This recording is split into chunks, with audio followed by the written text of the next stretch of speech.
The obsidian walls of the high synod of the Zaltora hegemony seemed to absorb the ambient light of the nebula outside the transparent steel dome, casting long, oppressive shadows over the assembled dignitaries. The air within the colossal chamber was thick with the scent of ozone and the pheromones of a dozen different species, all subject to the iron will of the Zaltora. This was the center of the civilized galaxy, a place where the fates of star systems were decided with the bang of a gravity gavel, where the annihilation of rebellious worlds was signed into law with the casual stroke of a stylus. High Archon Vrax, a towering figure of chitin and cybernetic enhancements, stood at the apex of the central dais, his compound eyes flickering with the reflection of the holographic star chart hovering above the assembly. He radiated an aura of absolute predator dominance, the biological imperative of his species to consume and conquer woven into every movement of his armored frame.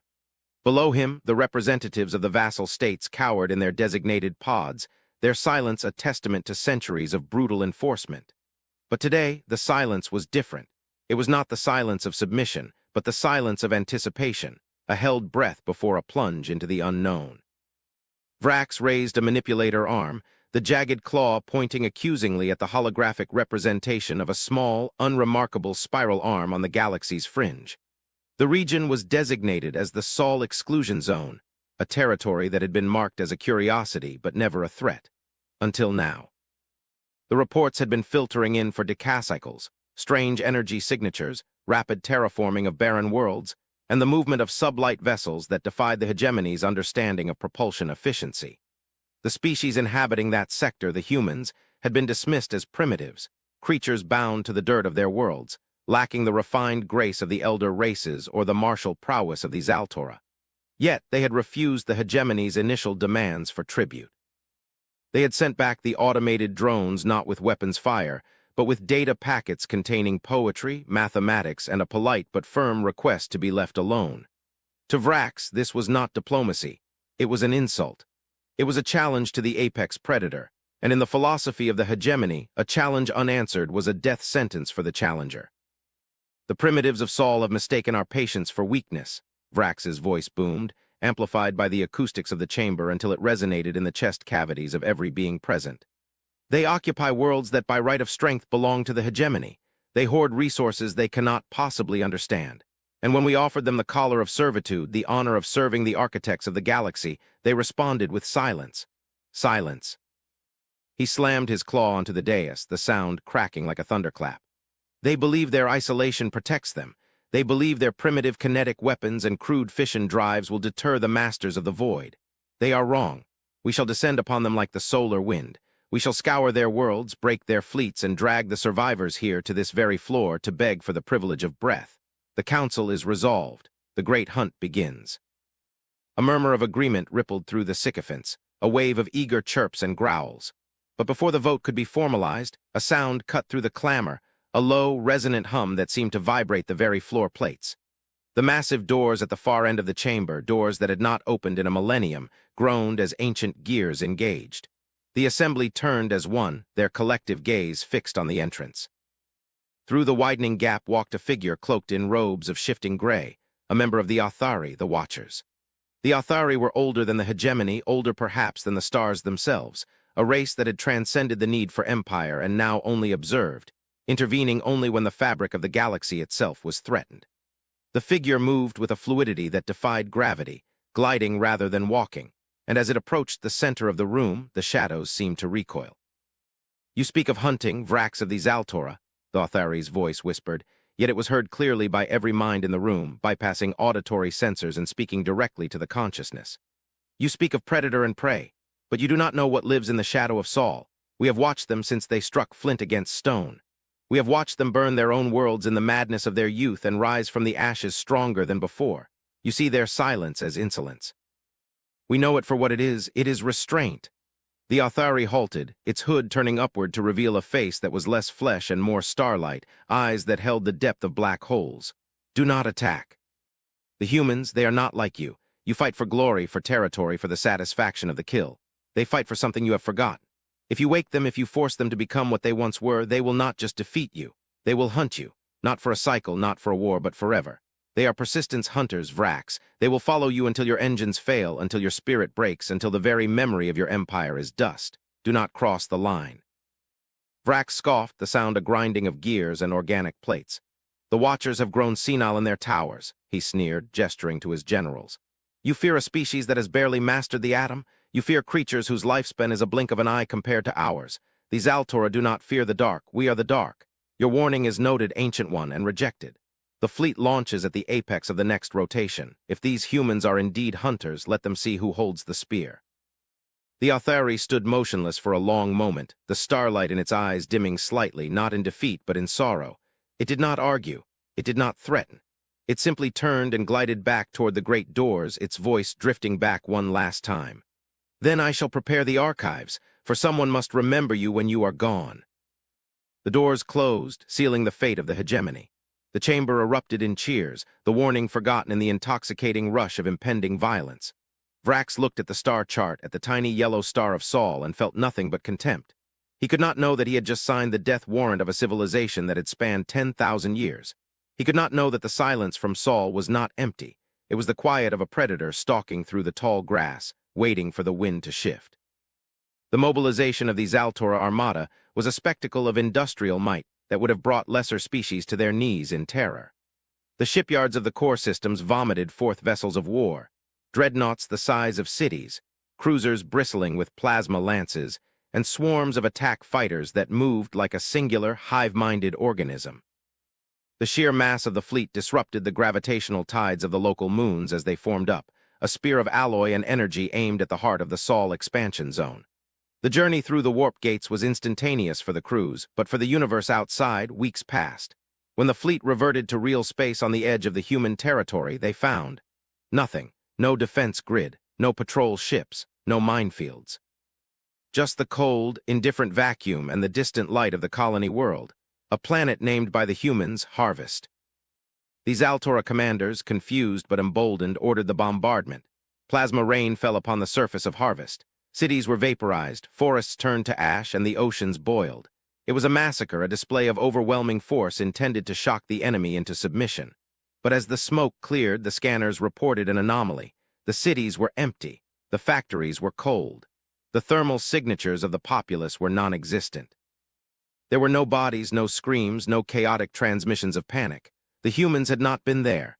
The entire planet was a decoy, a hollow shell left to absorb the first blow. Vrax, watching from his flagship, the World Breaker, felt a prickle of irritation. Cowardice, he assumed.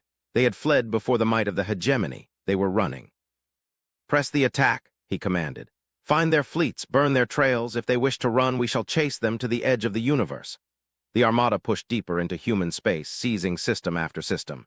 And in every system, the story was the same. Empty orbital stations, evacuated colonies, automated beacons broadcasting simple looped messages of weather data.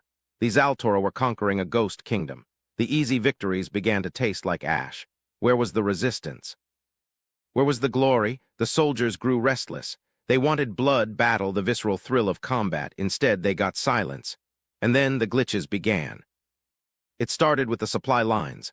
Automated freighters carrying deuterium and munitions simply failed to arrive. No distress signals, no wreckage found. They just vanished from the sensors between one warp gate and the next. Then, the communications network began to degrade. High-bandwidth subspace transmissions became garbled, filled with static and strange, rhythmic ticking sounds. Patrol ships on the periphery of the main fleet would report sensor ghosts, shadows moving against the backdrop of stars, and then go silent. When reinforcements arrived, the ships were found intact, drifting, their reactors cold, their crews alive but catatonic, staring into the void with eyes wide with a terror they could not articulate. The ship's logs were wiped clean, replaced by a single E-file, a video loop of an hourglass, sand running out. Vrax dismissed the reports as hysteria, the result of boredom and equipment failure. He pushed the fleet toward the human core worlds, convinced that eventually they would have to stand and fight. But the psychological weight of the empty war was beginning to fracture the discipline of these Altora. They were a warrior race. They understood force. They did not understand this phantom warfare, this dismantling of their logistics by an enemy they could not see. The humans were not fighting with fleets. They were fighting with mathematics. They were fighting with entropy. Months turned into a year. The armada was deep in human territory now, extended far beyond its safe supply lines. The glitches had become a plague. The warp drives of the capital ships were operating at 60% efficiency due to inexplicable software corruption. Food synthesizers produced tasteless sludge. Life support systems would fluctuate, dropping the temperature by 10 degrees for hours before returning to normal, leaving the crews shivering and on edge. The humans were turning the environment of the ships against the invaders. They were haunting the hegemony's own technology. Then came the message. It did not come through the comms officers. It appeared on every screen, every datapad, every holographic projector in the entire fleet simultaneously. It was not a threat. It was not a declaration of war. It was a countdown, a simple set of human numerals counting down from 72 standard hours. "Find the source," Vrax roared on the bridge of the world breaker, smashing a console. "Is it a weapon, a bomb? What happens at zero?" But his technicians, the best in the hegemony, could find no source. The signal was originating from within their own systems, woven into the base code of their operating systems. It had been there since the beginning, lying dormant, waiting. Panic began to spread. The mighty Zaltora, who had faced down leviathans and conquered nebulas, were terrified of a ticking clock. As the hours ticked away, the fleet huddled together in the void between stars, sensors sweeping frantically for an enemy fleet that refused to materialize. At the 40-hour mark, the warp gates behind them, their only path home, destabilized. The localized geometry of spacetime was being manipulated, twisted by gravitational anchors that the humans had seeded throughout the sector. The Zaltora were trapped. At the 20-hour mark, the main reactors of the dreadnoughts began to dampen. Not fail, but throttle down, controlled by an external override. The lights dimmed, gravity lessened. The mighty armada was being put to sleep. At zero, the darkness arrived. It was not a darkness of space, but a darkness of solid matter. From the void they appeared, not a fleet of ships, but a single structure. It was a megastructure, a ring of matte black composite that seemed to encircle the entire star system they were holding in. It hadn't warped in, it had decloaked. The humans hadn't been running, they had been luring. The Zaltora Armada, the pride of the galaxy, was floating inside a cage. Then the first human voice was heard. It came from a small shuttle, an insignificant speck compared to the Zaltora dreadnoughts that approached the flagship. The shuttle was unarmed, unshielded, and broadcasting a diplomatic clearance code older than the hegemony itself, a code that guaranteed parley under the ancient laws of the first progenitors, laws the Zaltora had thought forgotten. "Permission to board," the voice said, calm, professional, almost bored. "We have much to discuss, High Archon." Vrax, humiliated and cornered, granted the permission. He sat on his command throne, flanked by his elite guards, determined to show no fear. He expected a warrior, a giant of a human in power armor, someone to match his own physical intimidation. The airlock hissed open. The figure that walked onto the bridge was small, a male of the species wearing a simple, tailored suit of natural fibers, carrying nothing but a leather briefcase. He had no armor, no weapons, no cybernetic augmentations. He looked fragile. He walked past the guards, who towered over him without even a glance. He stopped before the throne, adjusted his spectacles, and looked up at Vrax. "I am Ambassador Elias Thorn," the human said, "and I am here to accept your unconditional surrender." Vrax let out a guttural laugh, though it sounded hollow in the silent bridge. "Surrender? You have trapped us, yes, you have tricked us, but my ships are still armed. My soldiers are still loyal. If we die, we will take this system with us. We will carve a scar into this sector that will never heal." Thorn sighed, a sound of genuine fatigue. He set his briefcase on a tactical table, opened it, and pulled out a physical paper file. "Archon, you are operating under a misconception. You believe this is a war. It is not a war. If it were a war, why? O would have been dead 6 months ago when you crossed the perimeter. This," he gestured to the fleet around them, "is a quarantine action." "Quarantine?" Vrax snarled. "We are the Zaltora, we are the conquerors." "You are a contagion," Thorn said, his voice dropping an octave, losing its diplomatic veneer and revealing the steel beneath. "You expand without purpose. You consume without creating. You destabilize the galactic equilibrium. We watched you. We calculated your trajectory. We ran the simulations. In 300 years, your expansionist policy would trigger a resource collapse in the galactic core. In 500, you would inadvertently awaken the dormant sentinel swarms in the halo stars. You are a danger to yourselves and the galaxy. We tried to warn you. The Authari tried to warn you. You didn't listen. So you fight us with tricks." "We fight you with efficiency," Thorn corrected. You see, Archon, humans are not warriors. Warriors fight for honor. We are engineers. We are problem solvers. War is a failure of calculation. It is a waste of energy and time. We don't want to fight you. We want to fix you. Thorn tapped the table. The holographic displays on the bridge changed. They showed these Altora homeworlds, but they weren't burning. They were changing. While your fleet has been chasing ghosts, Thorn explained, our stealth insertion teams have been dismantling your oligarchy from the inside.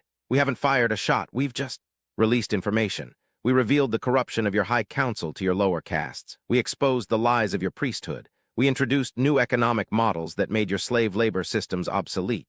As we speak, your empire is undergoing a revolution, a bloodless one mostly. Your people are tired of war, Archon. They are tired of sending their children to die for your vanity. We just gave them the tools to say no. Vrax stared at the screen. He saw the crowds in the great plazas of his capital. They weren't rioting, they were dismantling the statues of the Archons. They were opening the food stores. They were cooperating. You destroyed my culture, Vrax whispered, the horror finally setting in. We pruned it, Thorn said.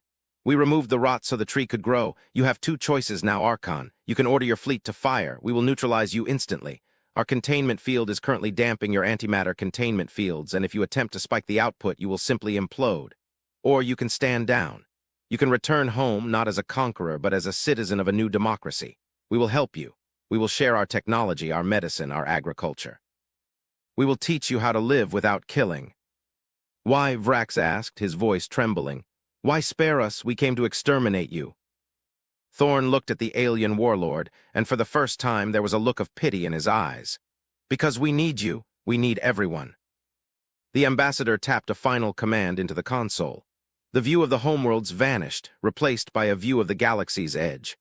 The dark, empty void between the Milky Way and Andromeda. You called us hunters, Thorn said softly. You were right, but we don't hunt you, we hunt what's out there. On the screen, the deep-range sensors zoomed in. At first, it looked like static. Then the resolution sharpened. It was a shadow that was moving against the background radiation of the universe. It was not a fleet. It was a biological tide, a swarm of cosmic proportions, larger than star systems, moving toward the galaxy with a hunger that could be felt even through the display. The Typhon Swarm, Thorn named them. They consume galaxies. They stripped the Triangulum galaxy bare 2 million years ago. They are coming here. They will be here in less than a century. We have been preparing for them for 1,000 years. We built the localized warp gates. We built the megastructures. We optimized our society for total survival. But we are not enough. We need these Altora's industrial capacity. We need the Authari's wisdom. We need the Krell's resilience. We don't have time for your petty empire building. We don't have time for wars over dirt. The silence on the bridge was absolute. Vrax looked at the shadow on the screen, the impending doom that made his ambitions of conquest look like the squabbles of bacteria. He looked at the small, fragile human who stood before him, not as a conqueror, but as a guardian holding the gate against the night. The realization hit Vrax like a physical blow. The humans hadn't been hiding in fear. They had been busy fortification. The Sol exclusion zone wasn't a retreat, it was a bastion. The Authari had warned him that the humans were persistence hunters. He finally understood. They were hunting the end of the world, and they intended to kill it. Vrax slowly sat back in his throne. The aggression drained from his posture, replaced by the heavy burden of truth. He looked at his claws, designed for rending flesh, and realized how useless they were against the coming storm. The fleet, Vrax's voice rasped, struggling for dignity. The fleet stands down. We surrender to the Terran coalition. Thorn nodded, closing his briefcase. Good. Then let's get to work. We have a lot of retrofitting to do if these ships are going to survive the first wave of the swarm. The transition was not easy. The pride of these Altora was a hard thing to break, and there were pockets of resistance, captains who chose suicide over cooperation. But the revelation of the Typhon Swarm changed the political landscape of the galaxy overnight. The footage brought by the humans was undeniable. The threat was existential. The Council of the Hegemony was dissolved, replaced by the Galactic Defense Pact.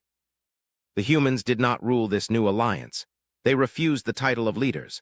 They positioned themselves as the architects, the logistics officers of the war for survival. They shared their technology freely, zero-point energy, quantum computing, terraforming engines that could turn barren rocks into garden worlds to feed the trillions required for the war effort. The Zaltora, once the bullies of the stars, found a new purpose. Their aggression was channeled into the construction of the Great Barrier, a line of defensive stations spanning thousands of light years. Their soldiers were trained alongside human marines, learning the discipline of the silent war, the art of fighting without rage, of killing without hate. Years passed, the galaxy transformed, the squabbling factions and petty empires dissolved into a single unified purpose. The Athari came down from their towers, their ancient libraries opened to provide the tactical data needed to understand the swarm. The cultural exchange was profound. Humans learned the art of stillness from the Athari and the courage of direct action from the Zaltora. The aliens, in turn, learned the terrifying, beautiful human capacity for hope. They learned that humans could look into the abyss, see the monsters rising, and smile because they had already calculated the monster's escape velocity.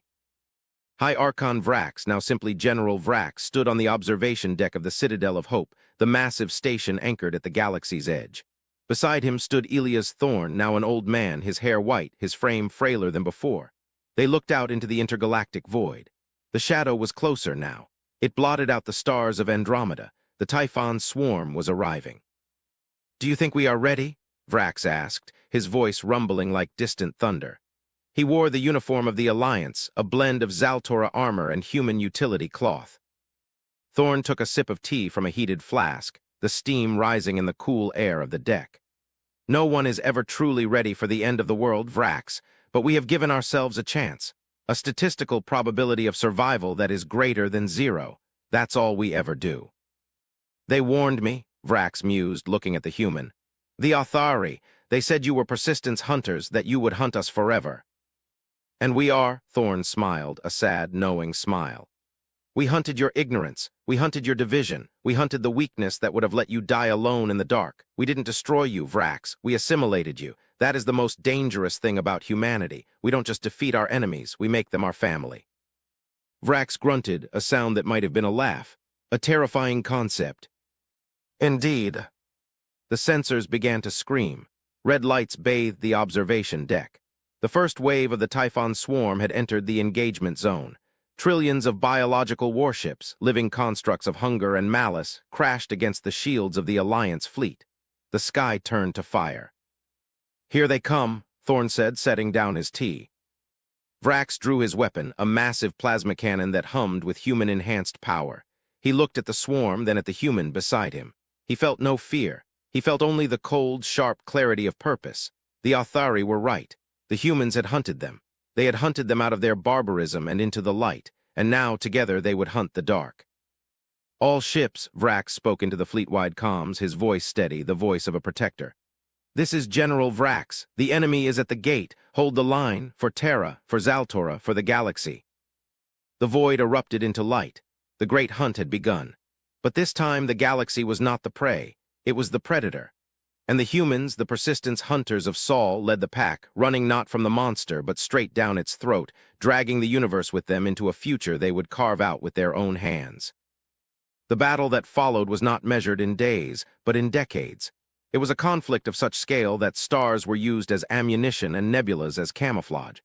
The Typhon swarm was endless, a biological imperative to consume that had never known defeat.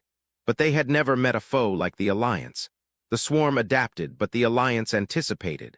The swarm overwhelmed, but the Alliance endured. Deep within the strategy room of the Citadel, the heirs of Thorn and the descendants of Vrax stood side by side. They watched the hololiths, the ebb and flow of a war that spanned sectors. They spoke a pidgin language, a mix of Terran technical jargon, Zaltora battle cant, and Athari mathematics. They were a new species, in a way. A galactic civilization forged in the fires of a common defense.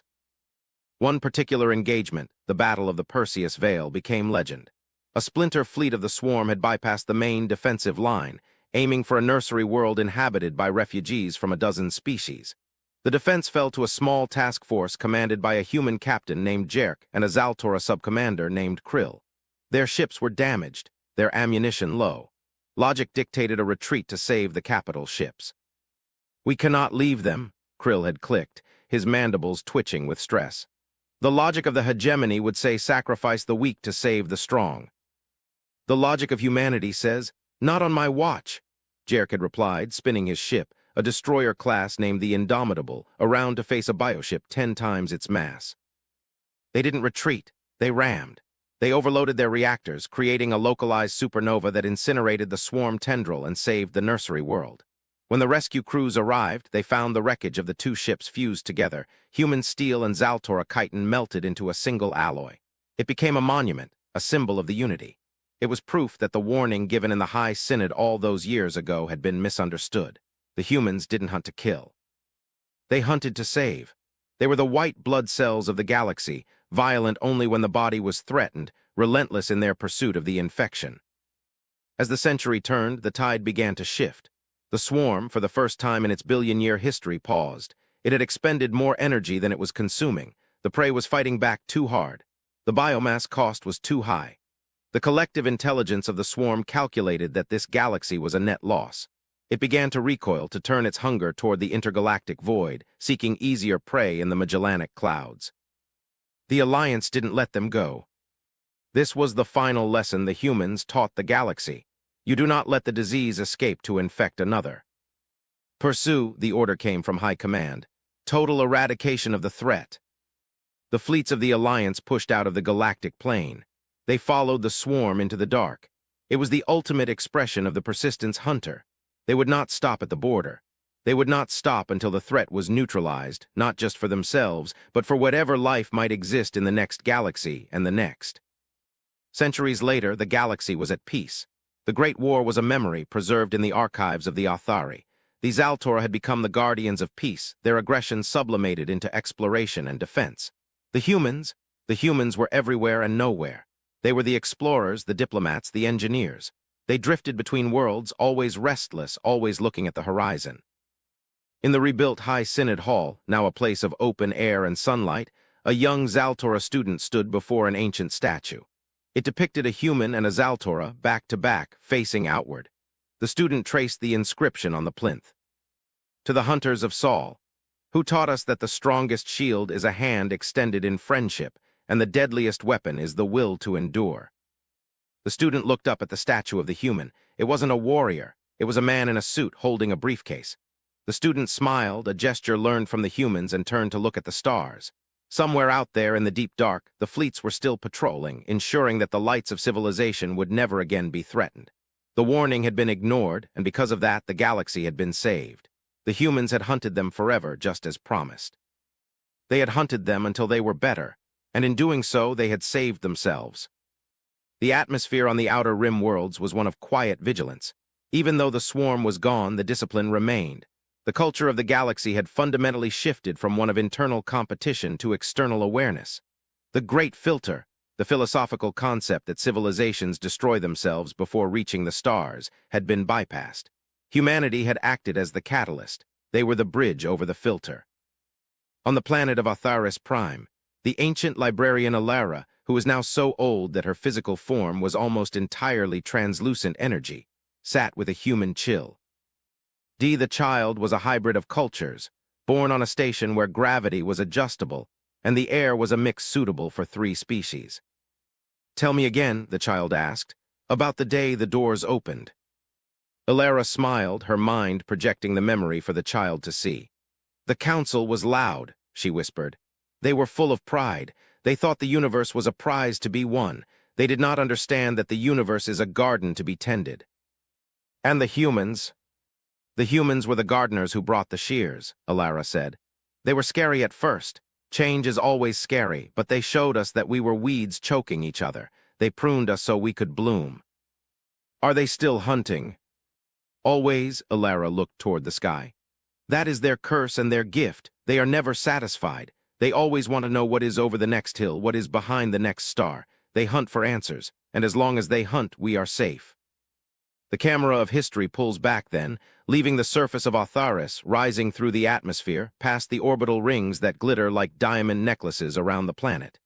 It moves faster, past the warp gates that shimmer with blue fire, past the fleets of the Alliance conducting their eternal drills. It moves out to the edge of the galaxy, where the darkness begins. There, floating in the void, is a single buoy. It is simple, geometric, unmistakably human in design. It broadcasts a signal into the black, a message aimed at any consciousness that might be listening in the void between galaxies. It is not a challenge. It is not a plea. It is a statement of fact. This galaxy is protected. We are here, we are awake, we are united. Enter at your own risk. And beneath the message, a simple postscript translated into 1,000 forms of communication, from radio waves to pheromones to gravity pulses. We are the persistence hunters, and we have a long memory. The signal propagates out, traveling at the speed of light, an eternal warning and an eternal promise. The galaxy spins on, a spiral of light in an infinite ocean of dark, no longer a collection of warring tribes, but a single fortified campfire. And around the fire, the stories are told. Stories of the day the Zaltora attacked, stories of the silence that followed, and stories of the humans who refused to let the fire go out. The narrative arc was complete, but the universe continued. The legacy of the ignored warning was not a tragedy, but a rebirth. The Zaltora, once the villains of the piece, had become the staunchest defenders of the weak, their warrior code rewritten by human ethics. The Athari had found a new purpose, not just watching, but teaching, and the humans, they remained the enigma. They were the glue that held it all together, the volatile element that had stabilized the reaction. In the deep archives of the Alliance, there is a classified file. It contains the original battle plans of the Zaltora High Command, the plans to enslave Earth. Beside it is a handwritten note from Ambassador Thorne, penned on the eve of the Unity Treaty. They wanted to conquer us, poor bastards. They didn't know that the only way to beat a human is to kill him, and even then his ghost will haunt your machinery. If you try to make friends with him, however, God help you, because he'll drag you kicking and screaming into paradise. The file is closed, the lights in the archive dim, but the hum of the station remains, a constant, steady vibration. The heartbeat of a galaxy that learned, just in time, that the only thing stronger than the instinct to hunt is the instinct to protect. Far away in a sector once known as the Sol Exclusion Zone, a young couple sat on the hull of a racing yacht, watching a binary sunset. One was human, the other Zaltora. They held hands, flesh against chitin. My grandfather told me stories of the War of Silence, the Zaltora said, his voice a soft clicking. He said he was terrified of the dark. The human laughed, a bright sound. My grandmother was a logistician. She said the only thing she was terrified of was running out of coffee. Do you think the swarm will come back? Maybe, the human shrugged. Or something else will. The universe is a big place full of scary things. Does that worry you? The human looked at the Zaltora, then up at the stars, countless and bright. Not really. Why not? Because, she smiled, squeezing his claw. We're not alone anymore, and we're really, really stubborn. The stars seemed to shine a little brighter, as if in agreement. The galaxy was safe. The hunters were on guard, and for the first time in eons, the future was not a dark forest to be feared, but a vast ocean to be sailed. The warning had been given. The warning had been ignored, and thank the stars for that. For if the Zaltora had listened, if they had stayed away, the galaxy would have slept on, unknowing, until the swarm arrived to devour them in their dreams. The conflict. CT had been the wake-up call. The war had been the forge. And from the forge, a sword had been drawn. A sword made of many metals, folded 1,000 times, sharp enough to cut the darkness. The sword of unity, held in the hands of the humans, but wielded by the strength of all. End of record. The silence of the void returns, but it is no longer empty. It is filled with the traffic of 1,000 worlds, the chatter of 1,000,000,000,000 souls, and the quiet, watchful presence of the guardians at the gate. The concept of the hunt had evolved. It was no longer about predation. It was about seeking potential, seeking danger, seeking the limits of the possible and pushing past them. The humans had taught the galaxy that stagnation was death, that to stop moving was to die, so the galaxy moved, it expanded, it grew. The Zaltora High Archon's grave on the capital world is a simple affair. No grand mausoleum, just a stone marker in a garden of Terran roses. The inscription reads, "Here lies Vrax." He sought an empire and found a brotherhood. It is a popular destination for pilgrims. They come to meditate on the nature of change. They leave offerings, small tokens of their own journeys, a piece of hyperdrive crystal, a vial of water from a terraformed ocean. A child's drawing of a human, and a Zaltora holding hands. It serves as a reminder that even the most entrenched hatred can be dismantled, not by force, but by a better idea. The humans didn't defeat the Zaltora with lasers. They defeated them with a better idea. The idea that cooperation yields higher energy output than conflict. The idea that diversity is a survival trait, not a weakness. And so the story ends not with a bang but with a handshake, and a look toward the stars. The warning was, they will hunt you forever. The truth was, they will walk with you forever. A far more terrifying prospect for the wicked and a far more comforting one for the just. The persistent hunters had caught their prey, and in a twist of cosmic irony they had set it free. The galaxy hummed with life, a symphony of existence played against the backdrop of eternity. And the conductor standing quietly on the podium, baton in hand, was humanity. Unassuming, unexpected, unstoppable. The final image is of the Authari observer floating in the data streams of the library. It closes the file labeled the Zaltora Conflict. It opens a new file. It labels it the Andromeda Expedition. It smiles, a flicker of light in the digital void. Let the hunt continue, it whispers. And the stars burn on. The end,